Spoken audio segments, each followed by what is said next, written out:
This is the Ryder and Lisa podcast. Did you hear about the 10-year-old who caught Freddie Freeman's Grand Slam ball in the first game of the World Series? No, a 10-year-old caught it? Yeah, so grade 5, name is Zachary. Here's the best part about this story. His parents lied to him and told him he was going to the dentist and then surprised him with World Series tickets. That kid was preparing for the worst and ended up like best night of his life. Seriously. I wonder how much that ball could sell for. Like, it's got to be in the 7 digits. Has there been a ball that's sold for that in the past? Well, Shohei Ohtani's 50th home run that came on the same night he got his 50th steal sold for $4.4 million recently. And like, whoa, Grand Slam walk-off home run game 1 of the World Series, that's almost as big as you can get. Yeah, so shout out to 10-year-old Zachary. My parents used to tell me we were like going to a baseball game and then they would take me to the dentist. Just to get you out of the house, yeah.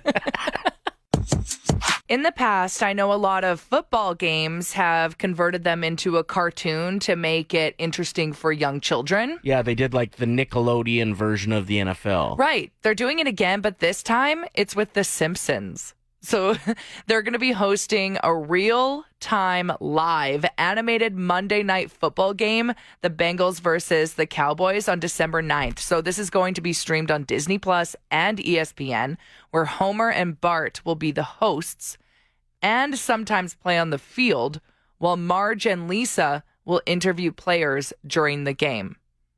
What? Yeah. How are they going to pull this off? I don't know, but I'm so intrigued to hear how Homer and Bart host together.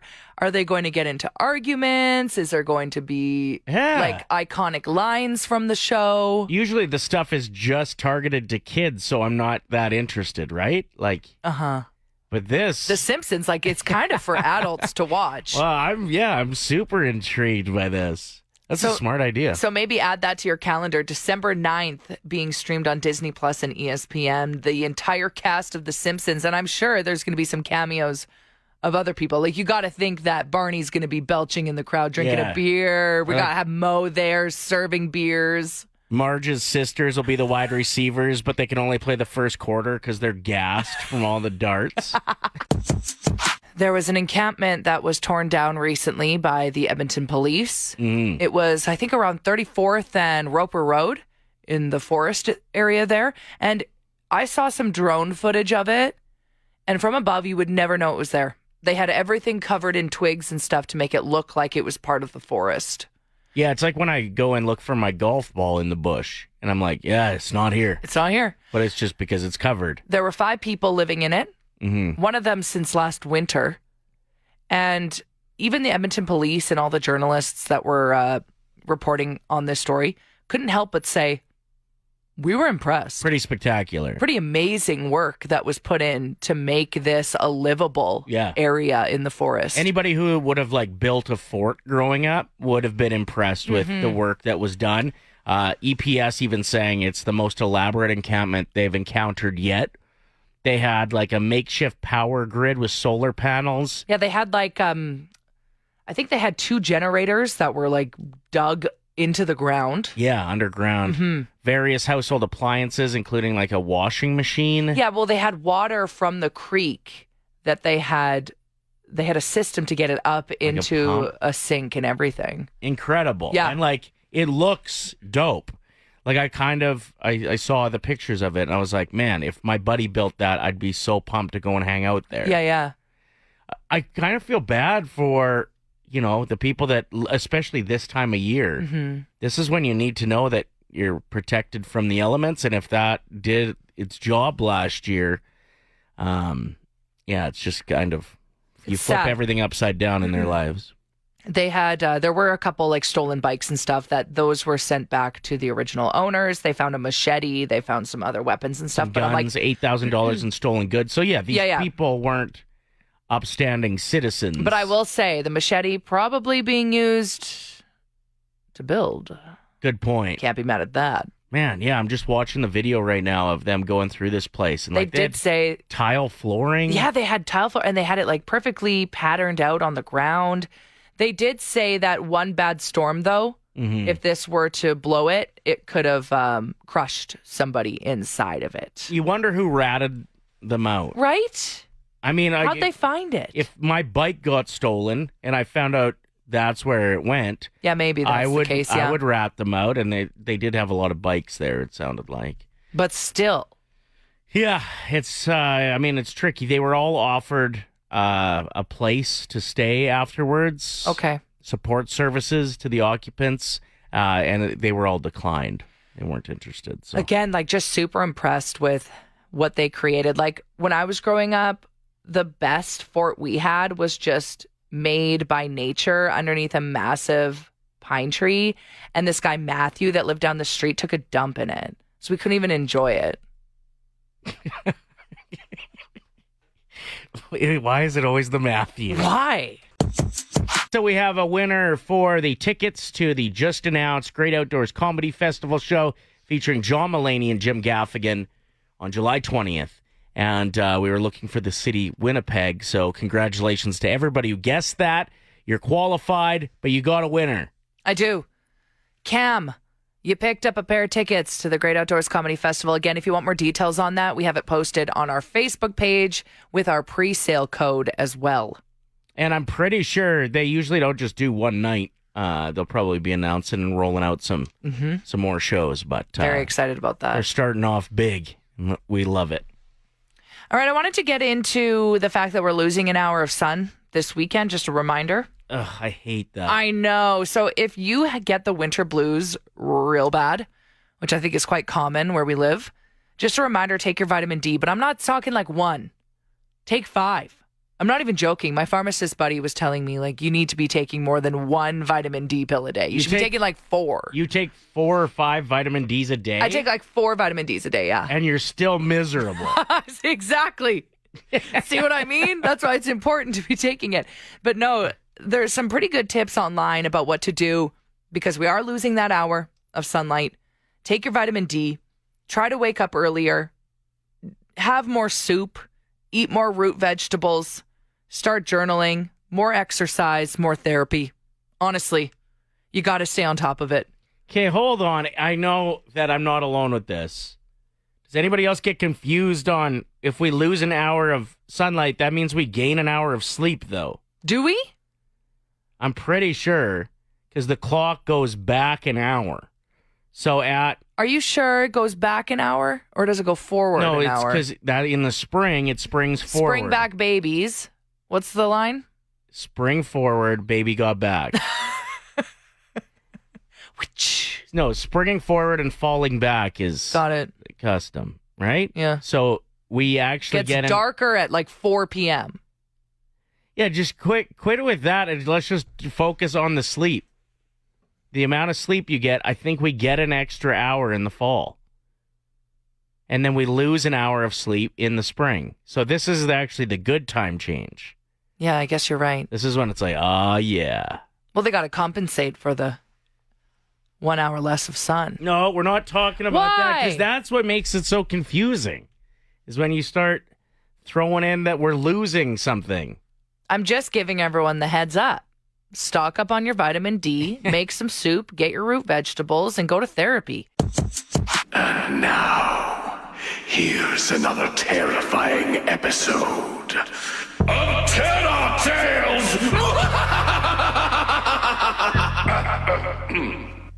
A big thanks to Aaron who hit us up with this story. It's about a woman from his hometown. He said she was living alone and she heard something above her bedroom. She knew her attic was empty, so she thought it must be an animal. When she went up to check, she found a small hole in the wall and heard faint breathing behind it. So apparently she called the police, and he went on to say, like, everybody in the town knows the story. Okay. She called the police, who came over, kind of looked into it, realized, yeah, there's something back there. Mm. They broke open the wall to find a crawl space that had a makeshift bed, food wrappers, and a notebook. Someone had been living there watching her through these small holes that were drilled into the walls. A notebook? She quit her job and moved out of town. That's how scared she was about what shook down.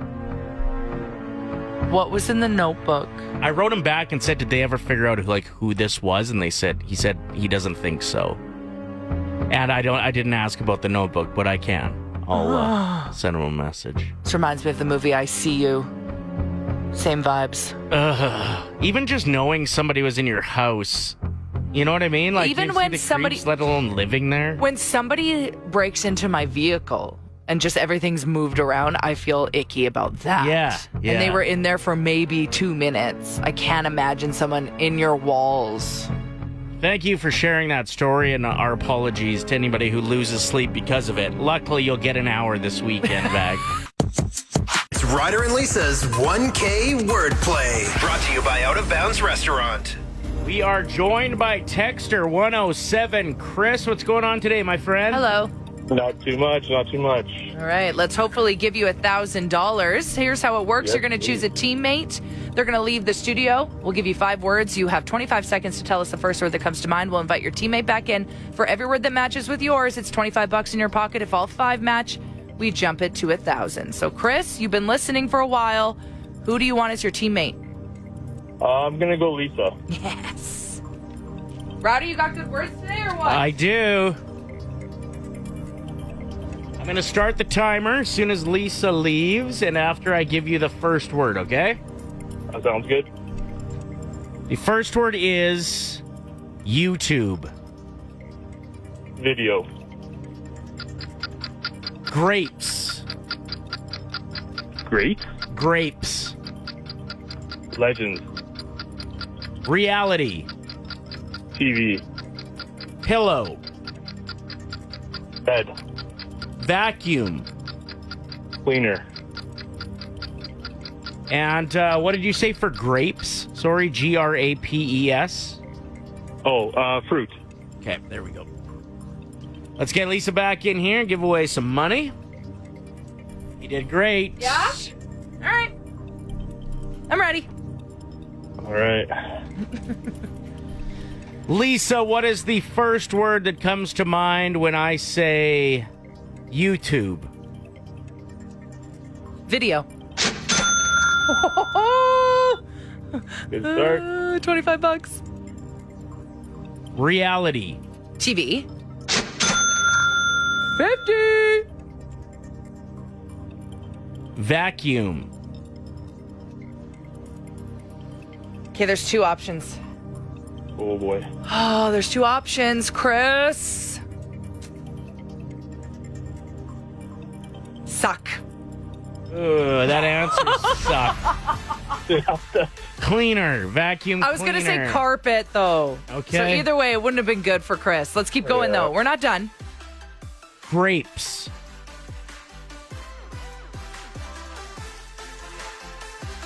Wine. You went with fruit. That's the best answer. I screwed up. Okay, can we get to 75, please? Pillow. Sleep. He went with bed. No! $50 is all yours, Chris. Thank you, Chris. Awesome. Thanks, guys.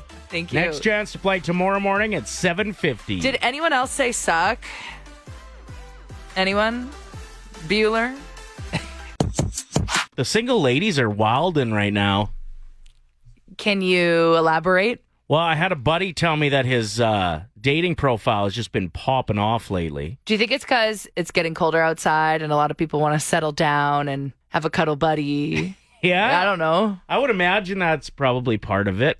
Or the holidays coming. You kind of want to establish a relationship before you introduce them to the family and stuff. So start looking at, a couple months away from Christmas. Maybe now's the time to pull the pin. Yep. November. Find somebody. November is the month to do it. But yeah, I personally have experienced the single ladies wildin' lately. Well, I think it's your new facial hair, to be perfectly honest. You think so? I think so. I think it's your Halloween costume facial hair that's different. So women are noticing something when they scroll past and see a picture or a video of you and they go, what's different about him? It's your facial hair. Really? I think so. Because you dressed as Walter White. Yeah. So you've got a bit of a goatee going on here, which I've never seen on you before. And I'm not going to go straight baby face from here. You know what I mean? Mm-hmm. So I'm going to let the rest grow in again and then trim her down. I wonder if that's a common thing Would love to hear from some listeners. If you tried out a new fashion trend or a new hairdo, And you just New notice facial a hair. little bit more attention. getting a bit more love. Yeah. Yeah, what's a change you made where you started getting more attention? This morning, we announced the Great Outdoors Comedy Festival. That's going to be back in 2025. If you want the direct link to enter to win tickets on our website, just text us right now. I'll send it right to your phone. Heck yeah. Do you agree that it feels like Halloween has already happened 6 times? Like it's only the 29th. Yeah, I watched you put away Halloween decorations yesterday. Do you not know that Halloween is Thursday? But we already had the party on Saturday. That was just part one. We had coworkers being like, let's have a Halloween costume competition on Thursday. I was like, do I have to come in that day? Like, I'm over it. I already dressed up. Anyone else in the same boat? I think we should have part 2 of the party. What do you mean? Get her going again. We already did part 1. That was last weekend. Okay, you want to do another one? For anybody that couldn't make it, come on through. No, yeah, I do kind of get what you're saying, but you got to remember that this is truly for the kids at the end of the day. Right. And the fact that you removed all the Halloween decorations and Halloween lights and all. No, I left one orange light bulb on the outside of the house. Congrats. Really killing it. Apparently, a lot of people are planning to just shut off their lights and not answer this year because of the protesting how expensive candies have gotten to hand out and how with shrinkflation, there's barely anything in them. Well, I watched a TikTok video of a woman who opened up her peanut M&Ms and there was one. There was one inside the bag. The amount of excessive waste, right? Too, that's so unneeded. Mm-hmm. If you're going to charge more, I get it. That's fine, but put more in it.